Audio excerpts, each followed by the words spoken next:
de luz. ¿Qué se sabe de esta secta? Se sabe muy poco del grupo en sí. Estamos recibiendo información desde internet, nos están enviando desde España, traducida, porque lo que había era fundamentalmente en alemán. Lo que sí se sabe hasta ahora era que se trataba de un típico grupo New Age, esotérico. Se sabe también de que este ciudadano alemán que apareció muerto en estos días fue discípulo de Bhagwan Rashmik, que era también un gurú bastante conocido, o más conocido en Occidente por otro nombre, el maestro Osho. Quien también... ¿El de los libros? Sí, el de los libros. ¿De qué país es? Osho es indio.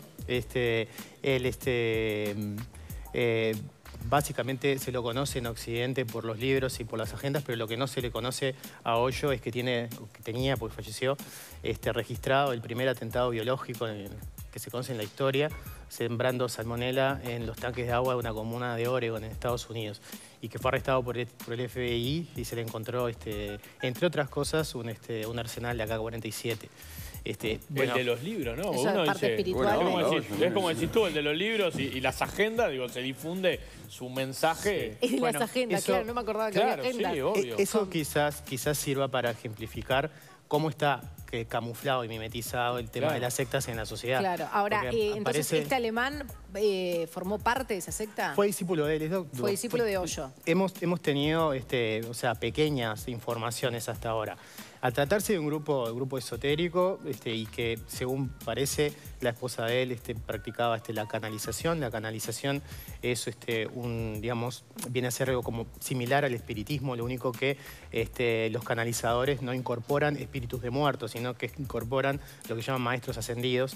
Es un poco más complejo, porque un maestro ascendido puede ser desde Jesucristo, Saint Germain, o quien sea, o hasta incluso un extraterrestre. Ahora, Álvaro, uno dice, bueno, una secta, estas características... Igual las características, capaz que para la gente que está viendo, explicar un poco más qué es la característica New Age esotérica. Bueno, New Age es hablar del tiempo actual espiritual en el que estamos, en donde hay una nueva avidez y búsqueda de prácticas espirituales que generalmente se presentan. Se presenta lo viejo como nuevo, ¿no? Como si fuese un redescubrimiento de prácticas antiguas que de alguna manera pudieron haber estado ocultas, básicamente por cuestiones de poder vinculadas a las religiones tradicionales. Es un poco el discurso New Age. Y dentro de lo que es la amplia pátina de colores que expresa la nueva era, tiene la expresión terapéutica, o lo que se conoce como terapias alternativas New Age, el fenómeno más actual y la expresión más actual del fenómeno sectario. Quizás hoy en día no es tan común, digamos, comunidades cerradas que se van a vivir al campo, como puede ser un ejemplo clásico, el de Guyana y Jim Jones en 1978, el suicidio colectivo de Guyana, famoso. Sí. Claro. Ese tipo de estructuras sectarias, para poner un caso claro, hoy en día no son los más habituales. Los más habituales... Están integrados. Están en la sociedad, porque de repente las terapias alternativas que hay y los terapeutas, entre comillas, generalmente, generan en torno de sí un grupo de personas que más que pacientes terminan siendo... O sea, están en la cabeza de la gente. Sí, no necesitan aislarla para meterse en su cabeza. Y no necesitan aislarla, entre otras cosas, porque hoy tenemos WhatsApp, redes sociales y un montón de cosas que nos hacen estar... ¿Eso facilita captar? Sí, facilita muchísimo. Sí, ahora, sí. Álvaro, hay un gurú, ¿no? Y bueno, tú hablabas de las características, pero más allá del seguimiento al líder, ¿cuál es el objetivo de una secta de estas características? O sea, ¿qué es lo que buscan o qué es lo que promete ese gurú? Bueno, en primer lugar, una secta siempre promete a base del engaño, ¿no? O sea, nunca te van a decir, bueno, mira, te vamos a invitar a la secta. ¿Querés venir a mi secta? No. Te van a decir, te invito a una campaña a favor de la paz o algo por el estilo, de los cuales todos decimos que sí, porque esa es una de las primeras estrategias de manipulación psicológica, hablar de manera tal de que la primera respuesta que la persona dé sea un sí, porque es mucho más fácil después obtener otro sí. Entonces, lo que buscan es prometer, quizás hoy en día, tratamientos psicoespirituales, por decirlo de alguna manera, desarrollo potencial humano, crecimiento personal, autorrealización y sin duda también salud y equilibrio psicológico. Claro. Pero Eso es lo que ofrecen. Lo que el fin... ¿Y la parte del armamento de Hoyo? La parte del armamento de Hoyo entra, y la parte, digamos, que estamos hoy, que nos tiene hoy un poco convocados, es la parte más oscura del fenómeno. Tiene que ver con la explotación humana, la explotación de la persona. El abuso sexual. El abuso sexual, la explotación económica, o como nosotros decimos, el proceso de manipulación psicológica que desarrolla una secta. Todo ese mensaje que decís de la paz y todo eso es una cortina para tapar todo esto que estamos hablando después. De hecho, te termino la idea, digo, lo que una secta lleva es a una persona de la condición de sujeto a objeto. Es el proceso de manipulación psicológica, logra eso. Ahora, es una pantalla, es lo que nosotros llamamos proselitismo engañoso. Que las sectas nunca muestran los verdaderos fines, sino que se camuflan detrás de fines que son loables y que la gran mayoría de nosotros seguiríamos. Claro. ¿Pero cuál es el verdadero fin? ¿El económico y el abuso sexual es parte de el dominio y la manipulación psicológica? En este caso de la alemana, además, hay un libro conocido de Lea Saskia Lasner, que cuenta los abusos sexuales que sufrían en el Oasis de Luz. Las sectas y los líderes sectarios, que son personajes perversos generalmente, entran dentro de esa estructura psicopatológica, no es raro ver este tipo de fenómenos perversos y tan sinuosos desde el punto de vista de lo sexual, de la explotación en cualquier ámbito.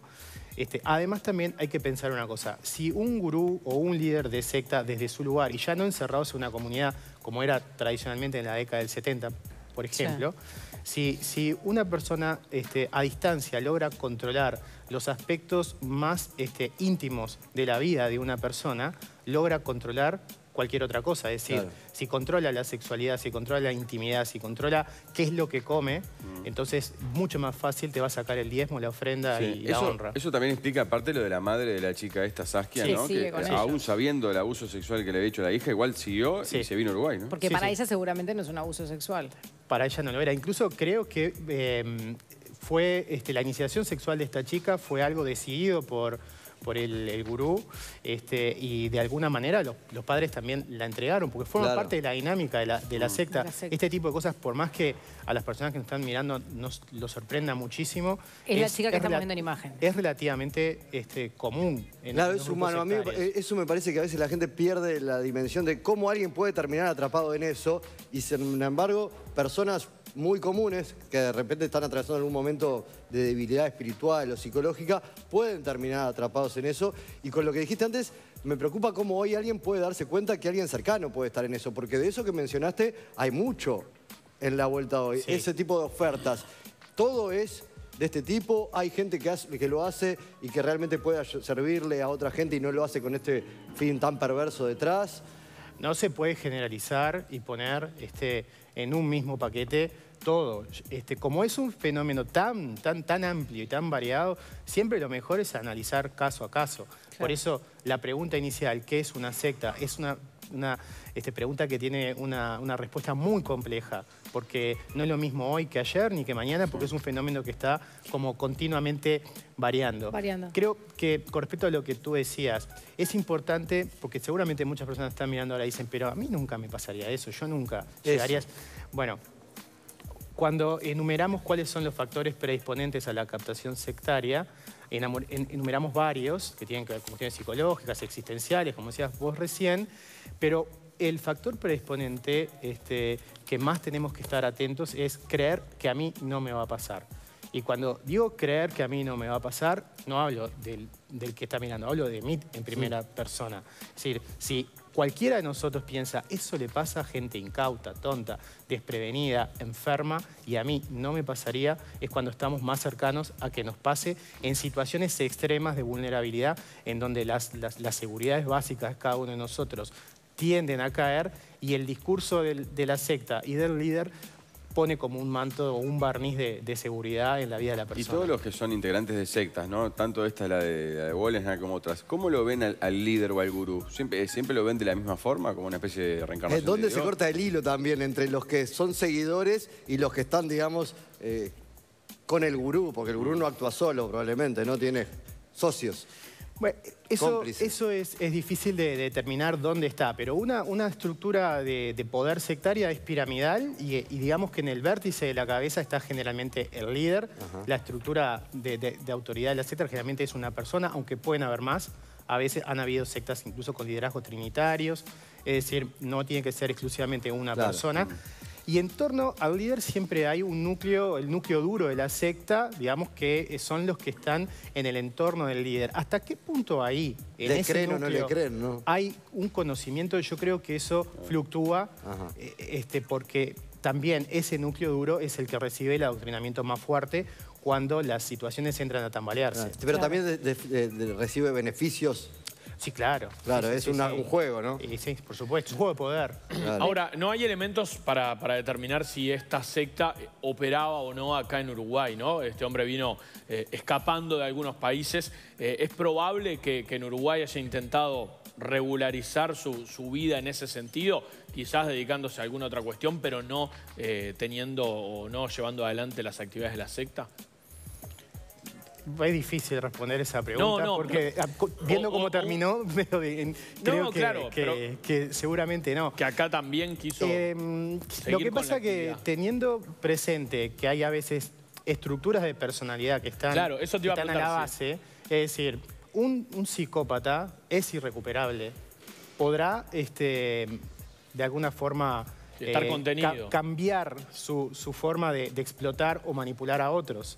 Pero básicamente la estructura de personalidad no tiene en ese sentido vuelta, porque no es un trastorno, el trastorno disocial, que no tiene recuperación. Pero puede mutar, por ejemplo, en vínculos con otras organizaciones criminales, narcotráfico, por ejemplo, ir por ese lado y aprovechar esa personalidad dominante, manipuladora, para armar un grupo de poder donde el fin económico que perseguía con la secta lo consiga por otro lado también criminal. Sí, es posible. Sí. Puede haber pasado eso. eso. Es una de las hipótesis que se manejan después que estuvo él preso aquí en el Penal de Libertad, que el asesinato tenga que ver también con algo de eso. Pero puede ser también, otra de las hipótesis, que haya sido alguna de las víctimas que salieron de su secta y que se pudieran vengar. La chica que veíamos recién en imágenes, la suiza, logró escapar, con ayuda logró escapar. Ahora, ¿en algún momento algunos pueden sentir el quiebre y decidir irse? Sí, hay momentos en los cuales se producen esos momentos de ¿Y los ruptura. dejan irse? No, es muy difícil.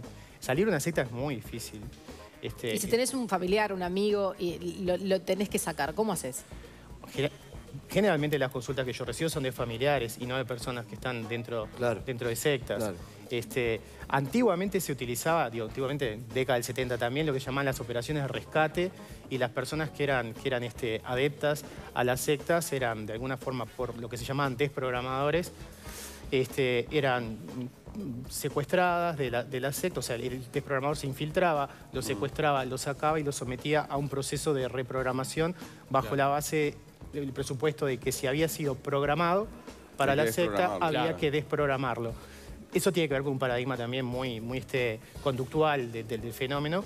Lo cierto es que ese tipo de operaciones demostraron un fracaso total, porque terminaban en suicidios, en mutilación, en episodios psicóticos.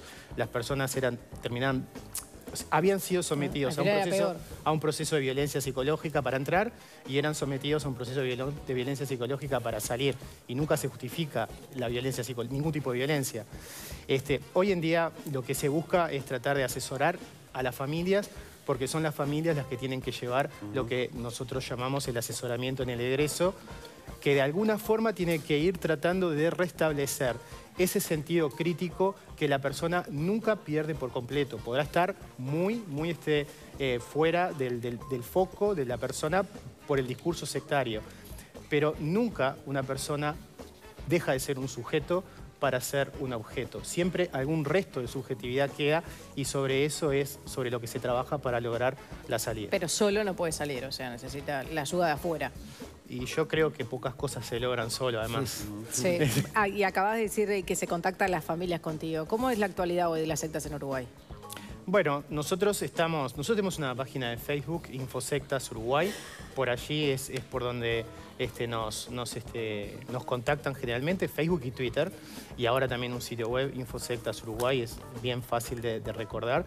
Allí recibimos consultas que generalmente las evacuamos por los propios correo electrónico o mensajes de Facebook. Luego, si es necesario algún tipo de intervención, se hace. Y Uruguay no somos una isla desconectada del contexto mundial del fenómeno sectario, porque además hoy también la virtualidad de las redes sociales hace que cualquiera reclute a cualquiera desde cualquier parte del mundo, y es lo que vemos que pasa con el Estado Islámico, por ejemplo. Perfecto. Y además este martes hay un coloquio también. El otro martes. Sí, porque no somos supersticiosos, lo hicimos el martes 13. Martes 13. El martes 13 un poco para ir en contra del pensamiento mágico y pensar de que los martes 13 no pueden salir las cosas bien.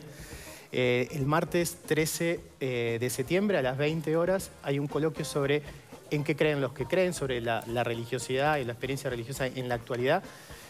Es a las 20 en Garibaldi 29 y 18, y lo interesante es que para esta oportunidad vamos a contar con un invitado especial que es un joven uruguayo, franco-uruguayo, Dante Ibrahim Mata, convertido al Islam y además diplomado en teología islámica, que nos va a hablar justamente de las imágenes de Dios del Islam y todo este fenómeno del Estado Islámico, del terrorismo, que genera tanto miedo para nosotros, pero también genera muchas veces por desconocimiento y desinformación, discriminación y una mirada de desconfianza hacia todo aquel que de repente practique la religión islámica. Que son cosas bien distintas, ¿no? Como confundir la religión cuando se usa con la religión católica o la que fuera para el uso de una secta, la figura de Jesucristo, lo que sea. Son cosas que no se pueden vincular. Sí, pero generalmente esa mirada no la tenemos con respecto al Islam y pensamos que todos son terroristas o pensamos que fenómenos como el del Estado Islámico es una expresión del Islam y no lo es. Perfecto. Bien. Álvaro Farías, muchísimas gracias. Gracias a ustedes, buen día.